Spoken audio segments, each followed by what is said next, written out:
We're going to hold on just for a second, try to see how many people we can get in the actual broadcast here.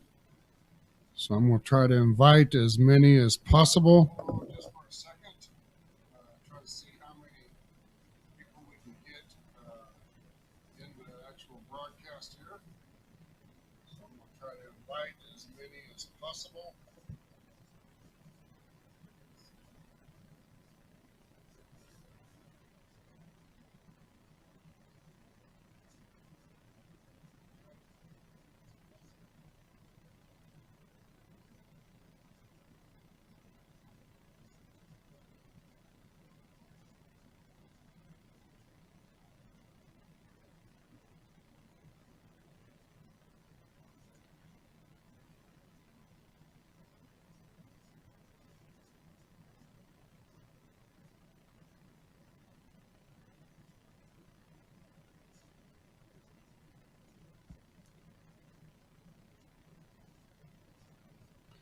Now we're still working on it here. As soon as we can get everybody invited, we'll do today's segment.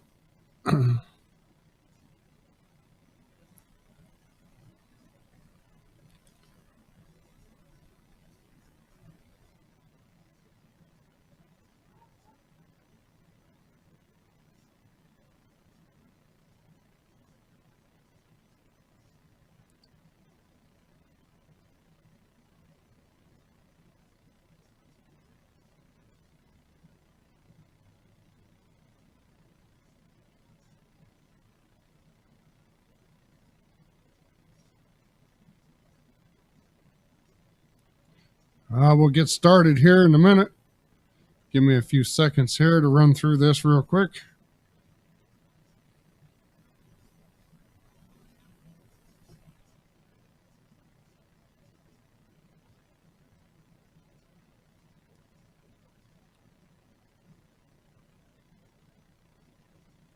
Kind of wait on everybody to get tuned in on this broadcast.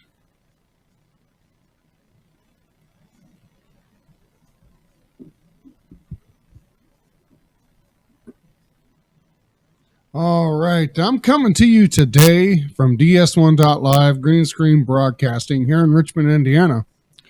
And I'm coming to you today to share with you my thoughts on our Second Amendment, our right to bear arms. I'm a carrier myself. If they red flag all of our states, they can come in and make you confiscate. They can confiscate your weapons. Therefore, you lose your rights, your constitutional right to bear arms. We need to come against that. We need to, I think, losing our rights to bear arms, losing our rights to have guns is going to open up a lot of other dangerous areas. People are going to be robbing us even more. We're not going to be able to protect our homes or our families or anything like that anymore. So you need to really think about that before you let them come in and take our gun rights away. Less like this, if they confiscate my guns, then that also means I lose my right to hunt, because if I don't have a gun, I can't hunt, right? So, so I'm losing 2 and 1 instead of just 1. But anyway, we need to fight for our constitutional rights. Our rights say that we're allowed to bear arms, and that we are allowed to carry, and we're allowed to have them. They want to tell you, well, it's a privilege, but it's also our constitutional right as well. I think that guns don't kill people. People kill people. That's the way it is, and that's the way it's always been, so blaming the weapon isn't the answer. Blame the people. Now, the officers, they want to talk about, their rights to shoot and this and that, if somebody's doing something bad. What about the UPS incident in Florida, where these 2 guys robbed a jewelry store, and then they come out and confiscated a UPS truck with the driver, and they was in a high speed, and they shot at the cops. Yes, the crooks did shoot at the cops. Okay, they got on a high speed chase down the interstate, got into a place where they got blocked in and couldn't move any further. The driver had to stop. All the cops got out of their car. I think there were 17 altogether. Got out of their vehicles and then began to shoot at the UPS truck, killing the driver and the guys, which the driver was innocent. He did nothing, but he died. And then there was an old man in a car just beside the truck somewhere, and he was shot and killed. So there's a grandpa that was shot and killed. A driver that was new to the route got shot and killed that left 2 kids behind, and the cops say they were just for what they did. If I was in control of that situation, I would have had it cordoned off, got the people out of the area, and then I would have had a sharpshooter somewhere in front of the vehicle to shoot someplace and take out the 2 armed suspects. And that way they didn't have to kill the driver, and they didn't have to kill the old man. So what they think is just for taking an innocent bystander's life, they're just in doing that? I don't think so. That's murder just as well as anything else, but because they're officers, that makes them exempt from that, doesn't it? I don't think so. But I do not think that was a just shooting. But anyway, the matter that we're coming with today is this. We are all in this together. We are all in this world together. So that means that anything that affects me affects you, affects the next person, the next. What are we going to do when all of our rights are taken away? Is that the way we want it? Do we want all of our rights that's been handed down from generations to generations to just disappear? I'll tell you what, one thing we need to do, we need to get behind our president and stand behind him. You know, he may not hold his tongue. He may not do that. But I'm telling you, he is for the people. He's bringing Christianity back into the schools. He's bringing God back into the schools. He's opening up a lot of doors like human trafficking. They're coming against that. Man, you know, that's some good stuff there. You know what? That's some real good stuff. You know, I'm glad to see that one of our leaders is finally standing up and taking charge against some of these things that are really plaguing us. And I'm glad that he's doing what he's doing. And you know what? We need to stand behind him because he is our president. If we don't stand behind him and keep him in our prayers, what's going to happen when the next person gets in there that's going to do wrong? That's not going to be for us. That's going to be for taking all of our rights away. Be for whatever, you know. We need to stand strong in our rights because you know what? We are where we are for a reason. So, you know, let's protect our rights. The Second Amendment, I vote for our Second Amendment to stay and never be taken away from us. And anybody that wishes to do anything on my show about the Second Amendment, you're welcome to come. We'll back you 100%. And the president, I'm going to back him 100% because I believe in some of the things he's doing. He's doing some real good. They've invested billions and billions of dollars in human trafficking to put a stop to it. And that is good. That is the best thing I've ever heard. I'm glad to see somebody finally stepping up and taking charge in that area. Things that's most important than to see young kids, young girls, young boys, teenagers, younger kids being sold in slavery, women for prostitution, things like that. That needs to be stopped. That we need to come against that, and we need to pray for these things to come to an end. But the most foremost thing that we need to do is stand up for our constitutional rights. Our constitutional rights is everything. Let me fix something here right quick.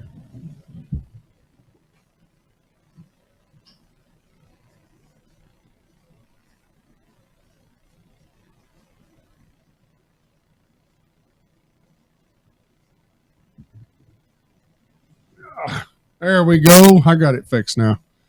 Anyway, so, what we do in this world, as far as stand up for ourselves, stand up for our neighbors, love our people, love your neighbor like you love yourself. I can go with a ton of things that has to do with what the Lord says us to do, like keep the laws of Moses, keep the laws of Jesus. The only thing he wants us to do is love our neighbor like we love ourselves. And if it all came down to it, about when the earth was started, God created everything. He created Adam and Eve. Although they messed up in the garden, but that doesn't make them failures, but still, they messed up. But still, we are all products of Adam and Eve after Noah's time. So that makes every one of us blood related in the world. Every one of us are brothers and sisters in Christ. Every last one of us. So we're fighting each other and causing all this strife in the world over what? This one's jealous of that one. So on, so on. It says in there to do not covet. Don't covet what somebody else has. But here's the thing, we are all blood relatives. Because if it all started with two people, then that means we are all blood relatives. From two people, Adam and Eve. It all started with them. If God created Adam in the beginning, the very, very beginning, then Adam is a distant relative of mine. And so is Eve. Stop and look at it. You know what? What we need to do is put away these differences, these things that what we're thinking about each other in these different countries and things like that. They are brothers and sisters. We need to come together and think in that along the lines. As soon as we do, that this world would be a better place. Let's clean this world up. Let's stop polluting our oceans. Let's stop trying to do away with our rights. This is stuff that was put in place decades and decades and decades ago. Why do you want to change it now? You had no problem with it then. It's bad people that do bad things. If you want to do away with something, do something about that. It's the bad people doing the bad things. So, why do they let just anybody come in and have a gun? Stop that. And, so I think that as citizens of the U.S. and everywhere else in the world, we need to pull together as one person, one body under God, and fight for our rights. And don't be railroaded, and don't let somebody talk you into doing something that you know is not right. But the most and foremost, you need to stand behind your president. You need to stand behind your pastors. You need to stand behind your teachers. You need to stand behind all these people that are trying to do good in the world. Now, Trump may be talking about things that, some of you disagree with. The language and some of the hate things, yeah, that is bad. Yes. But there's some good things coming out of this. And those things are most important, like the trafficking and, different things like that. Those are things that are important. So I encourage each and every one of you to stand behind your president for one thing. He's there. We got to support him. So let's support him.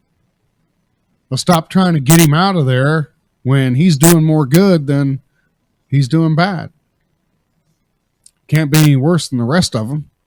You know what? Somebody asked me a couple of years ago, they said, how come you didn't vote? And I said, well, you know what? I thought about putting on my clown suit and going and running for president. If they'd vote for those clowns, they ought to vote for me. Oh, you know, it was just a thought. But I would say out of everybody that's done anything in the world, I would say Trump has done the most. And he ain't been in there that long. But he's coming against the human trafficking thing, which none of the other presidents was doing that. He's invested a lot of money into this project to help it come to a stop, and I'm just going to support him with that. And I suggest the rest of us get behind our leaders too. Ain't going to do no good to fight the system, because it ain't going to do you no good. It ain't going to get you nowhere. It's just going to get more bad things, more worse people in there. You know, we are in the end times. You know, we either need to get right or get left.